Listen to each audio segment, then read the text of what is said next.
Hello, my dears. I am Johanna Takonis and I welcome you to the Deconstruction of CPTSD podcast. In this episode, we talk about the core of many traumas and pain in the past.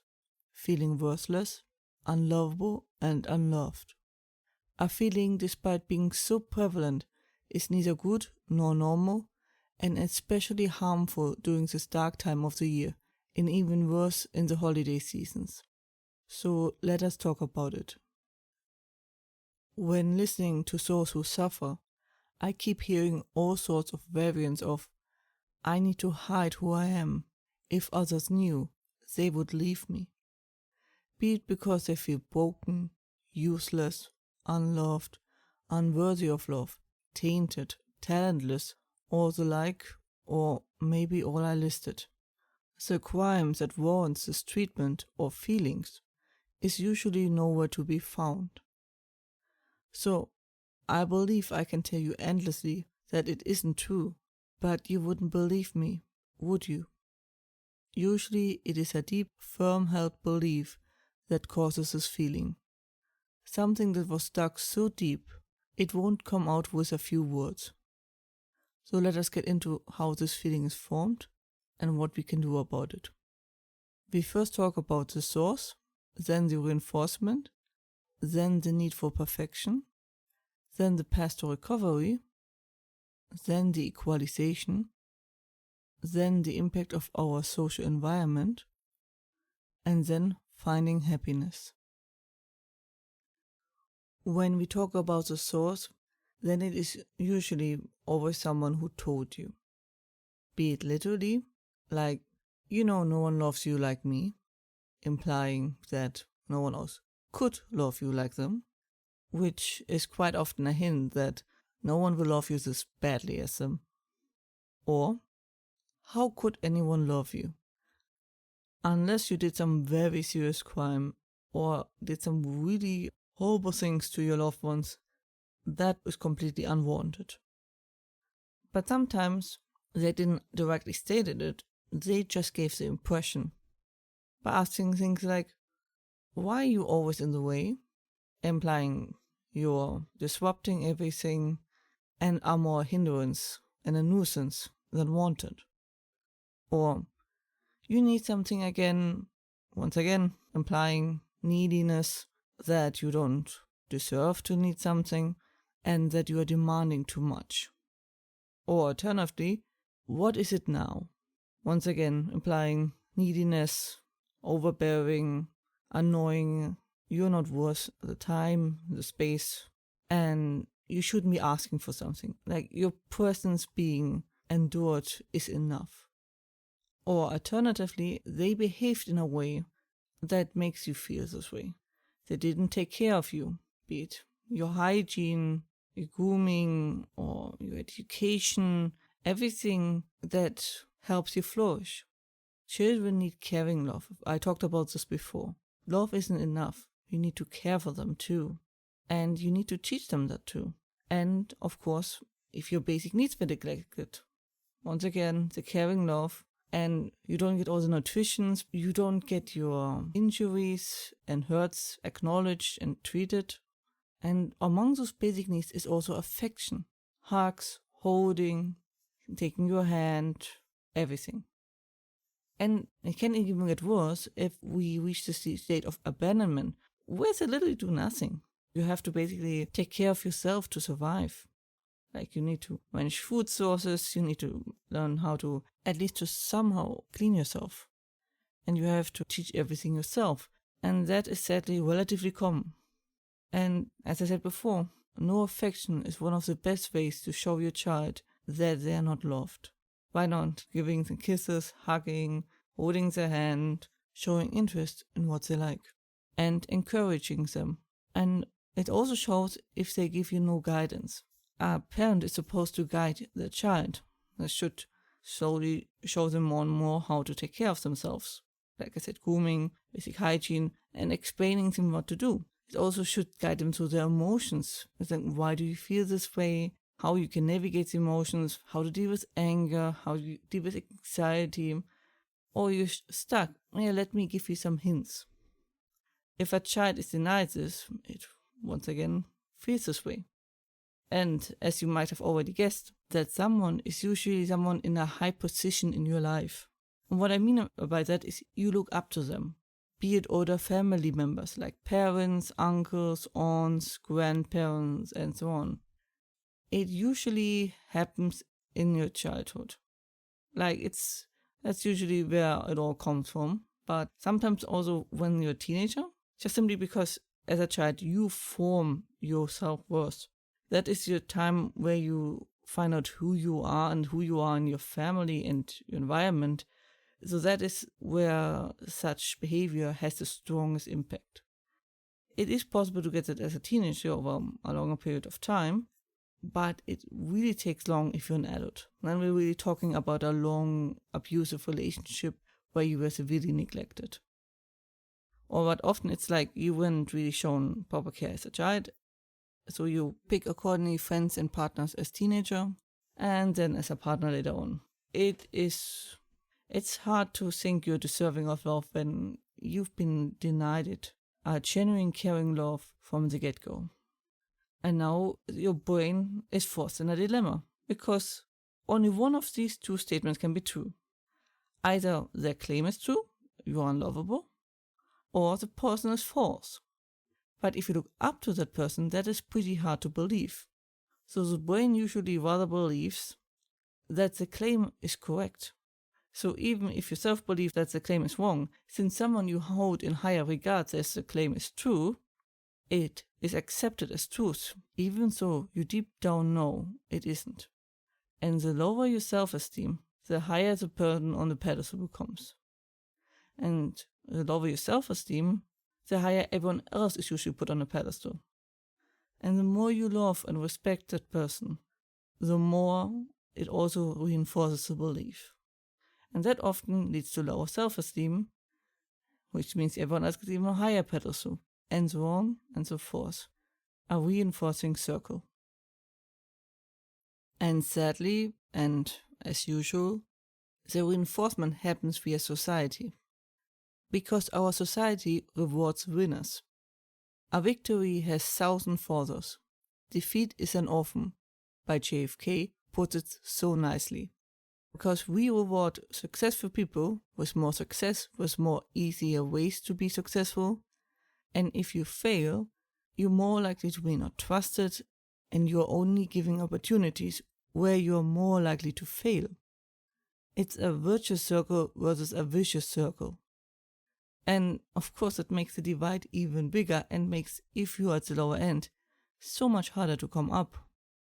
Additionally, society will rob off of those standing out, meaning which seems to be an attempt to smooth them out again to integrate them into society. But the problem on this attempt to integrate them is that they're using a sink or swim principle. Meaning they are completely okay to destroy this person or risk destroying them if they don't fit in.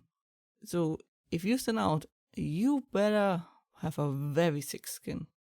And to add to all of those is that insecure people and people full of self-doubt are viewed as more untrustworthy. Not because we say, oh, something bad happened to them, that's why they're untrustworthy necessarily, but because of the body language and the behavior of insecure people and the like is very sort of shifty and unreliable, and that gives it away to the others, which then stay away because they don't know if it comes from insecurity or an unstable temper or something more worse. But that all turns it into a self-fulfilling prophecy. Like if a person who struggles with all of it tries to go to society to get positive feedback, they are more likely to get negative feedback. They're more likely to be hit by any of these factors. And so they fulfill their own prophecy, especially if they're insecure about it and unsure. The others detect their insurance, and therefore the proposal for friendship or cooperation is seen as not serious often. And so they go back to their own little safe space with the reinforced belief that they are all those things. Unlovable, not worthy of love, and worthless. And then there is the need for perfection that is often portrayed by our media. For example, love declarations are very, very positive. Obviously, they list all the good things. Oh, she's so beautiful, she cares a lot, she can cook, she's good at math, she's a good storyteller, also good at sport, and so on. And doesn't list any negatives, which of course makes sense. You don't want to bad talk your partner, like you don't put your partner down in front of others. And you're privy to parts of them they keep private, and they're very vulnerable often about it. So of course you don't want to mention them to others. And one of the few examples who actually did it extremely well was Good Will Hunting, the movie. And while the topic is rather serious, the therapist who talked about his wife also talked about her flaws. And they conveyed very nicely the message of flaws are part of the package. They're not there to be endured or you have to pay others to tolerate them. They're just part of you. And of course, we should work on our worst behaviors. We should gradually be better people and work on ourselves. But we most likely always have trouble being on time or be very organized or something like that. And that's part of the deal. And if someone truly loves you, they love all aspects of you. They will encourage you to be better. But neither will they give you the feeling you have to justify your flaws or have to compensate them for it. And because the deduction from this perfect love declarations is that you need to be perfect to be loved. But no human is perfect. Also, perfect is subjective. Someone who prefers brunettes over blondes will never find a blonde person perfect. It's really on an individual basis. Everyone has their own perfection, and love isn't about being flawless. It's about fitting together. And of course, no one wants to go against that narrative and go out there and reveal their own flaws to just contradict the statement. So it becomes sort of a emperor's new clothes situation. And there's also the notion that broken people are lesser people. Broken people are not lesser people. Broken people are people who need help and support. If you see that as being lesser, why would you believe that? Like, who told you that? Usually it's done by people who are usually insecure in themselves or who are very flawed inside, who put themselves up by putting other people down and who know and like to have someone beneath them. That's also the reason why broken people are more likely targeted. But no genuine good person goes around and points out the negative in other people. Good people try to lift other people up. As the saying goes, the tide rises all the ships. As I said, insecure and bad people point to others as a form of distraction, so people won't look at them. If they give the image of being perfect, no one can attack them. And if they even then point to other flaws, it gives them even more feeling of superiority and security. Via this control, they compensate the insecurity and their vulnerability and a missing feeling of self. But how does the path to recovery look like? We start with the good old why question. It is once again the staple in our toolkit. Alternatively, why do you believe that? Or who told you that? It is important to question one's belief to see if they still stand up to time. But this topic will be very challenging because you will most likely show a very strong avoidance behavior. Because what you're going to deal with at its core is going to be painful. There's no way around it. No one holds this belief if not in an extremely painful way. And it is where we are at most vulnerable. Feeling a part of the community is essential being human and to our brain to function. We are not really meant to be lone wolves. We're supposed to have at least some connection. So that goes at the most basic and most crucial instinct of finding a place in society and being loved. So it is going to be difficult, so it's important to pace yourself. Also, absolutely crucial is building your self-confidence. It will help you to surround yourself with better people, make you more resistant against trauma, will help you resist attacks better. It has only benefits. And in episode 155, I go more into it. Also, of course, important is building skills, hobbies, etc. It is harmful to just try around and see what you like to do and then do more of it and see if you still like it. And as soon as you found your hobbies that you really like, it's time to specialize. Find out what of the hobby you like the most. Which aspect of it? Is this collecting? Is it paintings? Is it creating? Is it a specific epoch? Is it a specific, area, field, surrounding, whatever? The more you find out why you like a hobby, the more enjoyable it's going to be. As long as you don't overdo it and try to maximize also fun, which is the best way to lose any fun of it. Also, a big part is finding what you like in a person. And that includes yourself and others. What traits do you like? What is important to you? It's hard to find a partner if you don't know who you are and what you're looking for. Because we kind of look for counterparts who shares many values and differs in some. Is it important to be outdoors? Or do you just want to be an outdoorsy person, but you're not really it? Honesty with yourself is crucial for that. And looking around, look what other people describe, what they like, can be helpful to find out if you agree with their reasoning or if you don't. Some people like one thing and other people don't. You have to find out what that is for you. If you were somewhat brought up, like I mentioned earlier, most likely you never thought it mattered, either because it was your opinion or because you had to take what you can get. All these pieces are like a puzzle of yourself that you put together. And the more you build yourself and the more pieces come together, the less of a whole is inside of you. Because you're filling it with the only thing that withstands the pass of time. Because filling it with money or artificial things or adrenaline rushes or anything will only take you so far. It will always be a temporary fix. Only you can do it. Only you can fill that hole inside of you. And that is by building up yourself, finally be a full person. Because otherwise, if you're alone, you're lonely because no one is really there, not even yourself, which is one of the most prominent problems if you're just someone for someone else. It's always only going to be an image, never the full thing. With all this change mentioned, it's important not to do big shifts. I know myself how tempting it is to reorganize and to redecorate the whole room and do everything at once. It's a common flaw on myself as well.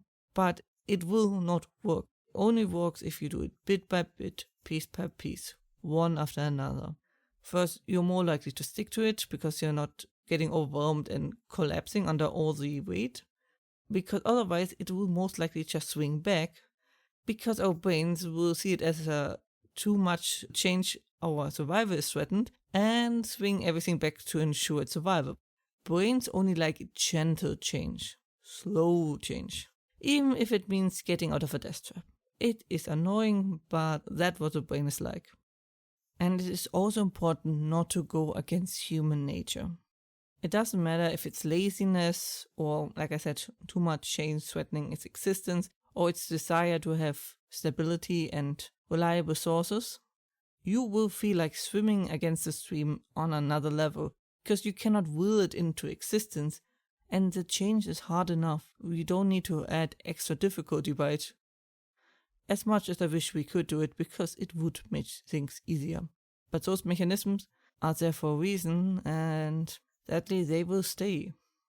On a small additional note at the end of this chapter, I want to encourage you to check for mineral deficiency. That can happen really easy if you're stressed out because our body burns certain minerals a lot more when we're stressed out. And then if you're not eating properly, things can get sour really easily. It can be extremely helpful to at least not also have to fight these side effects while already dealing with so much. Which now brings us to the equalization. And the objective is rather simple. You need to bring others to your level. Of course, I don't mean bringing them down in a demeaning term. I mean there's nothing more cruel you can do to a person than putting on a pedestal, because the only way is down. and there's no way around it. But I want you to ask yourself seriously, why do you believe yourself below them? What do you think makes you lesser than them?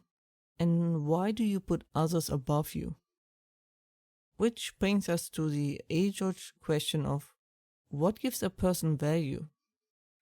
The answer is rather complicated, because people are a kaleidoscope of myriad traits, skills, and flaws.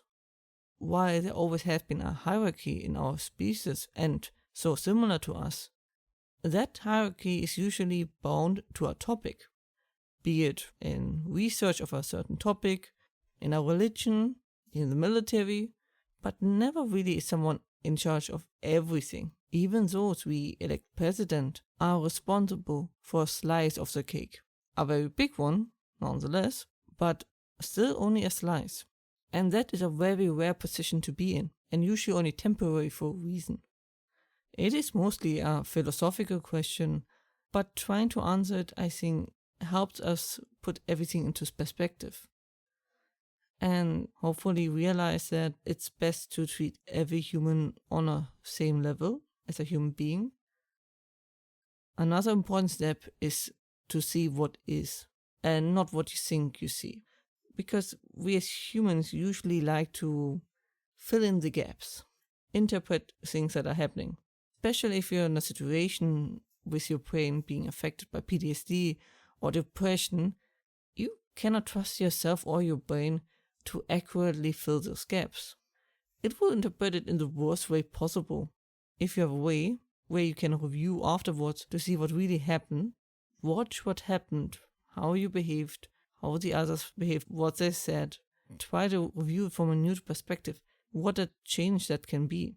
Similar to what happened to Katie Bates and her Oscar speech, where she was so confident that she didn't thank her mother and contradicted the journalist and said, "You check it." And he said, "We did." And when he showed her, she was so shocked because she genuinely deeply believed that she didn't thank her mother. It completely overwritten her memory. And that happens so often and is so widespread, and it's important to be aware of it. It is also absolutely crucial to find value in yourself. We just talked about it. Getting to know yourself, building skills, hobby, etc. gives you also the opportunity to better put yourself in relation to others. Like if you know what you can and can't do, it's less of a question mark where you fit in your surrounding. And if you have doubt about your position and you deserving of love and a place in society, use cats as role model. They theoretically bring nothing to the table, still make high demands, and would take no mess from anyone, and are still one of the most beloved pets, if not the most beloved pets. If we can love cats this way, we can love also very flawed humans.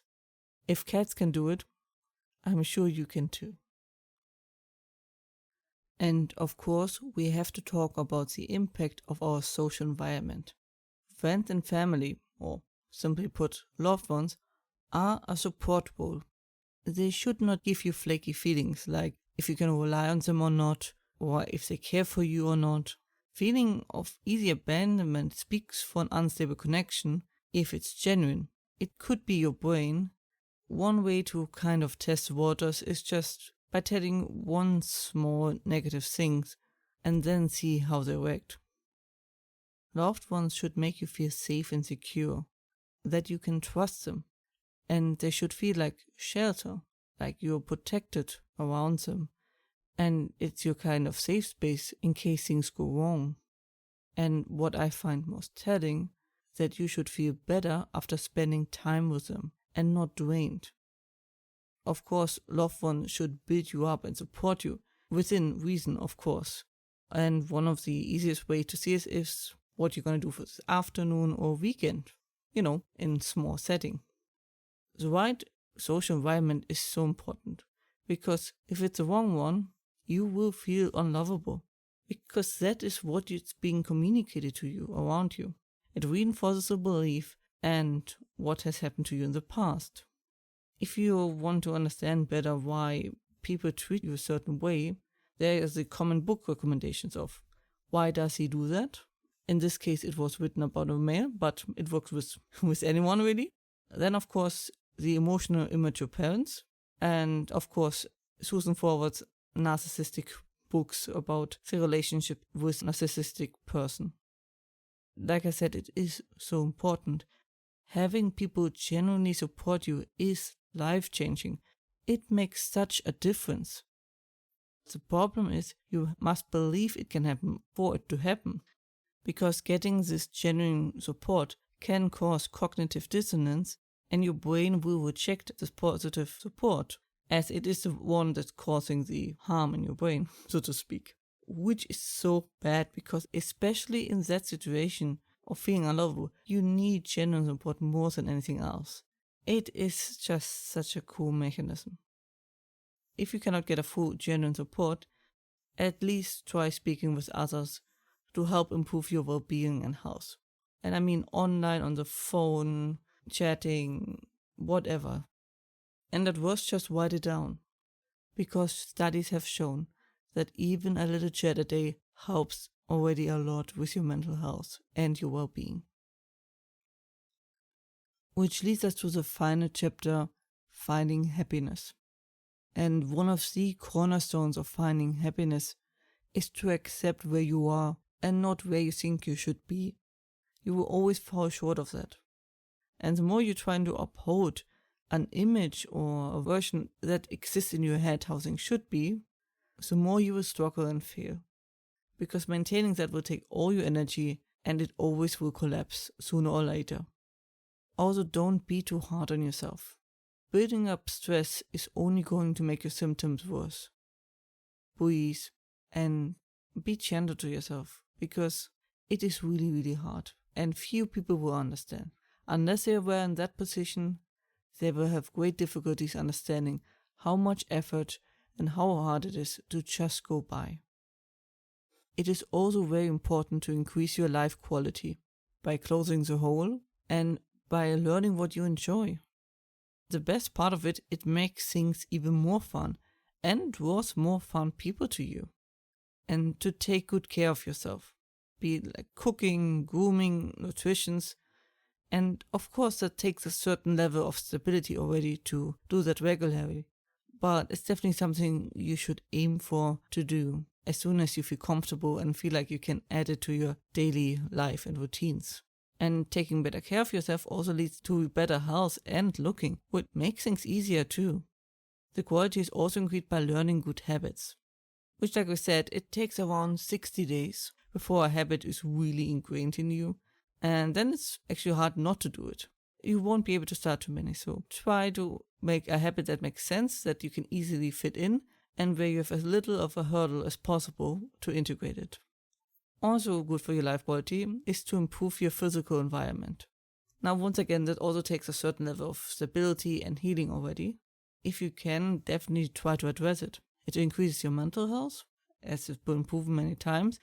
It also improves your health in general, including more safe from injury and of stepping into things or running against things.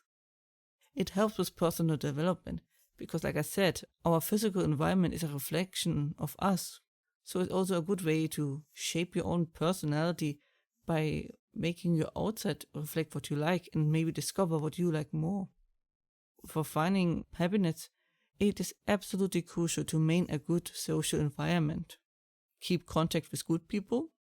Remove or reduce contact with not so good people. We all know it is really hard to do, especially if we go deep and have bonded over traumatic experiences or hard times, to just do that. Once again, being slow and steady is the key here. Slowly take a step back, slowly reducing, and see if you're missing them or what's happening. If you're missing the person there should be or could be, and not who they are. It is also important to keep being open for new connections. We all lose connections over the years, voluntarily or involuntarily, and it's important to be open for new ones. First, to make new experiences and grow possibly, but also so you keep having friends for the rest of your life. Because sometimes also friends just leave us because we move in different directions. And by being open still, you always gonna find new people. And the better spot I was in, the more good people will appear, who are more stable and give you the feedback you need. Of course, not all of them. There will also be leeches, which you usually don't have to deal with when you're at the bottom. But as soon as you get up, they will appear because what they always seek is the happiness and fortune of others. So they can, like leeches, suck it all up. And once you have no use, they will drop you. And it's very important to be away from these people because they are completely shameless and will absolutely feel comfortable to lie in your face. Watch people's actions and their behavior, not just their words, and see how you feel around them and afterwards. Do you feel better or worse or emptied? The good and the bad news is the luck and joy of your life is in your own hands, which can be very terrifying and frightening. But it also means no one else. You don't need to rely or let anyone dictate it to you. I wish you the best. That was it for today's episode. I hope you found it helpful and that you are safe and well. And, as always, if you have any questions or feedback and the like, please let me know. More information and transcript you can find, as usually, under johannatakunis.com, and links are in the description. You can also find me under @johannatakunis on YouTube, Twitter/X, and Instagram. I hope to see you next time. Stay safe, take care, and have a wonderful time. Thank you for watching. If you liked it, please leave a like and subscribe. Let me know what you think in the comments, my socials, or a message.